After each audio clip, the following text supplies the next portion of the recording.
Good morning, guys. I hope you had a great 4th of July. I did here in Florida, my little community around the water. Everybody let off fireworks. Is very cool. But here we are, back at the grind. So today, this is all about that freaking alien landing out in Las Vegas not long ago. I've put together a pretty good compilation of the facts, videos, and everything else, news reports. Let's take a look.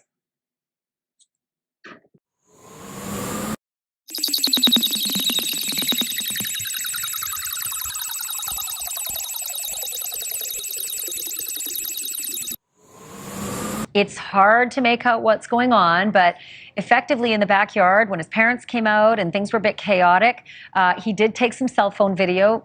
People online are really trying to scrutinize it and see if they can see shadows. I don't know if you can see it, if you peer, but they were quite frightened, the family. They were very nervous. The police even said the family was very nervous, and the kid, he's a teenager, he was very frightened during this encounter as well, as the police described it. The internet can be a pretty nasty place. I know. And the internet has been pretty nasty to this little guy, this teenager. And so the teenager has now taken to TikTok to tell people to just kind of back off. He's having a tough time with all the criticism, and he's asking, for a little bit of privacy. Take a look. I already said what I had to say. If you want to believe it, believe it. I don't care no more. And just move on, guys. Forget about it and just bye. Joining me now, Mark Berry. He is a retired Las Vegas Metro Police detective who's been investigating this case. Mark, the family, according to Angel, said that they had to move because of the pressure that they were dealing with, that they said, things got pretty unbearable. They said they're not in hiding, but that they have moved away. Yet police have not made a statement about this. And it seems to me that there's enough national and local coverage. The internet is sort of on fire about the story. What do you make of this, given your police background?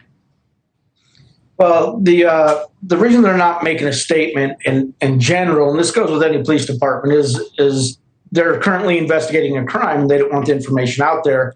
It's basically when you're dealing with a crime, it's controlled release, right? You want to release the information that's going to gain possible other witness statements or have other people come forward. And that's kind of what it appears to be. But what I can't figure out is, what's the crime? Trespass? I don't really understand it. And, with Angel, saying that he's suffering from anxiety attacks and stuff, I mean, if anything, the police department should come forward and say, hey, we did investigate it. It was unfounded, just as the patrol officer said, and let's move on and give Angel some kind of closure so that people don't harass him. They don't drive by his house and take pictures, all through the night, and just kind of be upfront with everybody. If they're not, then yeah, there's something else going on. Okay, question for you about the cell phone video that I just played. That's new tonight for our viewers. And, Angel shot the cell phone video after the whole incident. It does show quite nervous family in the backyard, sort of jumping back. And some folks online who have scrutinized it have said they see shadows. And let's get the control room to play that video. And so, Mark, if you can take a look at it and just tell me what you see since you've been investigating this whole incident. Sure. Okay, it's going to be there in a second, so you can go ahead and start talking, and we'll have you talk over it. So I've already previewed this video here. You can see that person there in the blue shirt has a pistol. The guy in the gray shirt and the blue jeans also has a pistol. There appears to me, in my experience, there is a absolute genuine sense of, oh my God, what's back there? Obviously, with the chatter and the talk. I think it kind of focused in on the heavy equipment. Now, the heavy equipment from that angle was just too far back to see anything. I didn't see any movement. I looked at it pretty closely. I slowed down the frames. I didn't see any movement. I didn't see anything indicative of a trespasser or anything out of the ordinary or out of place. Well, listen, Mark Berry, really appreciate you weighing in on this. We'll continue to sort of watch for any developments, especially if the Metro Vegas police decide to talk. Now, the really interesting thing about this encounter is that police officers caught it on their body cam when they showed up at the scene after the family made a frantic phone call, which I'll show you in a minute. When officers arrived on the scene, they saw a departing something in the sky. It was not a plane, it was not a helicopter, it's not a meteor. As much as they want to try to debunk it, it's not. When the police showed up on the scene, the whole family, they were all armed and scared to death, and the police said it was genuine. So who do we believe? We have to go with this on the assumption that this really happened. Was the streak seen across the sky, now seen around the world? This, as our 8 News Now investigators confirm, Metro actually set up cameras at this home where a family called 911 claiming to see aliens in their backyard. And tonight, a fierce debate is underway about the legitimacy of an alleged UFO crash.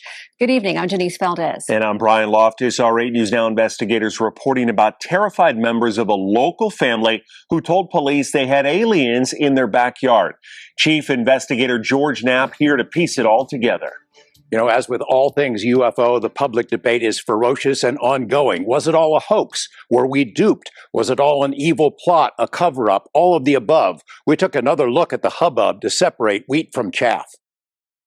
The fireball captured on a police body cam on the night of April 30th was real. The American Meteor Society says witnesses reported seeing it all across the West, from northeastern Utah to Southern California. Another Las Vegas resident sent us a video of the same object recorded on her home camera. Investigation by Nexstar station KLAS. As the story of the Las Vegas incident spread across newscasts and social media, one of NASA's planetary defense officers weighed in to say it was likely a small meteor that fell to Earth hundreds of miles away from Las Vegas. Here's one of my problems. Now, we're talking about NASA here, right? Their planetary defense officer. Think about that for a minute. What the hell is a planetary defense officer? Why are we defending against other planets if there's no such thing as extraterrestrials? Videos obtained by 8 News Now indicate Metro officers were among the witnesses. One of my partners said they saw something fall out of the sky too, so that's why I'm kind of curious. The appearance of the meteor seemingly triggered the events that followed. A frightened family called 911 and told police they had 10-foot-tall alien beings in their backyard. Officers responded to the home minutes later, interviewed the witnesses, canvassed the area, and cautiously inspected the backyard to look for intruders. One thing noticed by the officers was a circle in the soil. In conversations with us and in a podcast interview, Angel, the main witness, suggested the circle might have been created when an unknown object landed in the yard. The family told us by phone they had seen suspicious vehicles with men in black types checking out their home. Turns out there is substance to that. A retired police officer fessed up on News Nation that he spent days staking out the house to see what, if anything, unfolded. What about those reports that Metro installed a special surveillance camera atop the house, presumably to watch for intruders, human or otherwise, or overzealous media? So the police department decided to install their own surveillance equipment. And I've never heard of this before. This is extremely strange when it comes to police departments. They might set up cameras and recorders and all that for like a drug house area, but they just don't set up things like this unless they have a pretty good idea what's going on. And if you'll look just above the rooftop there, you'll see that little spot up in the clouds. Video with the weird noise. The main witness, Angel, intimated to us the video was recorded by one of his neighbors, and the audio was from the April 30th UFO crash. Now, there's been no explanation as to the sound of something crashing from the sky. Why not? The family declined to be interviewed by us, but members have spoken elsewhere and stick to their claims of seeing aliens in the backyard. Dozens of people on social media have analyzed and dissected the images with various claims of aliens spotted in the shadows. Police do not believe this was a hoax call, which could be a crime if done intentionally. In the fervid swamp known as UFO world, our coverage of the story was itself seen as a dastardly plot to distract attention away from a prominent whistleblower named David Grush, who stepped forward around the same time. Grush unveiled his explosive on-camera account on News Nation, which is owned by the parent company of KLAS. In spite of the local news story, Grush's story was reported by news media all over the world. Curses foiled again. All right. So, I mean, what do you make of this whistleblower, David Grush? He first reached out to me about a year ago. We've been in contact ever since. He's the real deal. I mean, he had a distinguished career in the Air Force. Then he went to work for a three-letter agency you probably haven't heard of, the NGA, which basically tracks everything in space, in the air, in the ocean, under the ocean, on land. They keep track of everything. He has the highest security clearances in our government, and in that capacity, he interacted with something like 2,000 SAP, special access programs, and he learned along the way that we're reverse engineering crash flying saucers, and he's been telling that to Congress under oath behind closed doors, and I think they'll probably bring him back. So it's a pretty intriguing story. A lot like what we've been hearing about out in the Nevada desert for a long time. Right. Of all the stories you've done over decades and decades, this one has really gone worldwide. The backyard alien? Yes. Oh, it's crazy. A person beside it, and another one's inside, and it has big eyes and looking at us, and it's still there. Okay, where is this on your property? In my backyard. I swear to God, this is not a joke. This is actually, we're terrified of it. So there's two people or two subjects that are in your backyard? Correct, and they're very large. They're like 8 foot, 9 feet, 10 foot. I don't know. They look like aliens to us. Big eyes. They have big eyes, like I can't explain it. And big mouth. They're shiny eyes, and they're not human. They're 100% they're not human. So now this video is purported to show what they saw in the backyard. The interesting thing about this, now a lot of people are calling this a fake. You know, they have the naysayers and, you know, they just don't want to believe no matter what.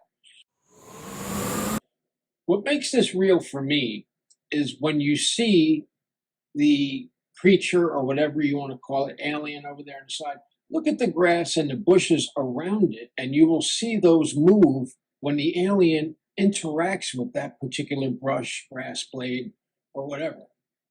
It's common sense, folks. Look at it. You cannot say for certain that this is fake, and you can't say for certain it's real. But we can use our common sense. That's all we have with this. Thanks for watching, guys. We'll see you tomorrow.